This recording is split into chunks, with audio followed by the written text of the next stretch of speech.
मैले सुभाष सरलाई एउटा क्वेसन सोध्नु मन लाग्यो। हजुर भन्नु। यो हाइड्रो चुज गर्दा चाहिँ तपाईँले के कुरालाई ध्यान दिएर गर्नुहुन्छ हैन?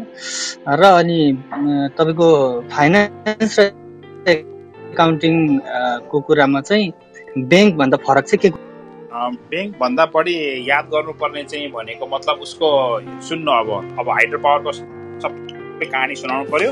हाइड्रो पावरको मेकानिजम बुझ्नु पर्यो। एउटा कति मेगावाटको र कति एक पर मेगावाट कतिमा बनिरहेको छ दुईटा।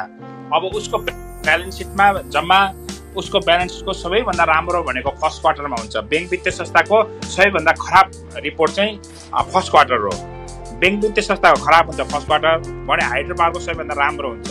अब बैंक वित्तीय संस्थाको राम्रो सुपर राम्रो भन्दा केही अलिकति मात्रै खराब चाहिँ थर्ड क्वार्टर हो। थर्ड क्वार्टर भनेको खास ऐनै हो। थर्ड क्वार्टर राम्रो हुनुपर्छ भन्ने हो बैंक वित्तीय संस्थाको। फोर्थ क्वार्टर त पुरा क्लियर हुन्छ भने थर्ड क्वार्टर हाइड्रो पावरको चाहिँ फेरि नराम्रो हो। किनभने माघ फागुन चैतमा चाहिँ हाम्रो रिभर रनको हिसाबले चाहिँ उत्पादन हुने, उनीहरूको बिजुलीको खपत उत्पादन कम हुने हुनाले यो पुष माघ फागुन चैतको चाहिँ पानी नपरेको हुनाले उनीहरूको सबैभन्दा नराम्रो रिपोर्ट चाहिँ यतिखेर आउँछ हाइड्रो पावर सेक्टरको। उनीहरूको राम्रो चाहिँ साउन भदौ असोजको पानी परेको हुन्छ, त्यस बेलाको रिपोर्ट राम्रो आउँछ।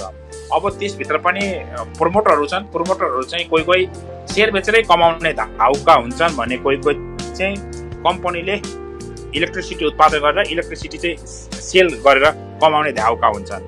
कोही चाहिँ पब्लिक प्रमोटर गरेर टक्क कमाऊ भन्ने हिसाबका हुन्छन् हैन।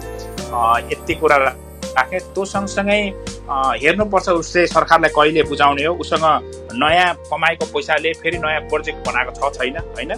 ती कुरा चाहिँ रहन्छन्। अब त्यो सँगसँगै एउटा त सधैँ जोखिम त हुन्छ नै। हामी जस्तो भूकम्पीय जोखिम भएको देश भएको नाताले हैन, त्यो 72-73को भुइँचालो अनि भारतीय नाकाबन्दीको कारणले नै हाम्रो तामाकोसीलाई उसको ठुलो कस्ट लाग्यो। तामाकोसी एउटा सपोज तामाकोसीको उदाहरण भने तामाकोसीलाई हामीले 68, 69, 70, 71 सम्म 72, 73, 74 सम्म पनि मैले राम्रो कम्पनी मानेको कम्पनी पनि हो। कारण त्यो कम्पनीले जम्मा 34 देखि 35 अर्बमा वा 36 अर्बसम्म सक्छु भनेको थियो।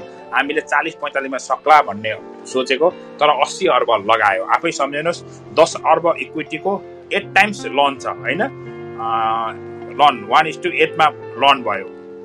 अब रह्यो त्यो 80 अर्बको रेन्जको फेरि ब्याज दर बढाइदियो ब्याङ्कहरूले हैन। त्यसको ब्याज दर 10 बाट 11 एफडीको रेटतिर गयो भनेपछि 11 गर्ने भए उसलाई 9 अर्ब रुपियाँ त ब्याज तिर्न मात्रै खर्च हुने भयो तामाकोसीको है।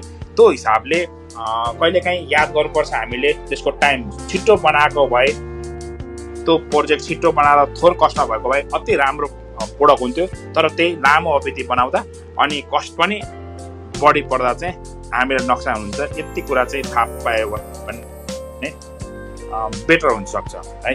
अर्को सरकारको हाम्रो बैंक वित्तीय संस्थाले कमाए जस्तो उनीहरूलाई ट्याक्स चाहिँ तिर्नु पनि पर्दैन।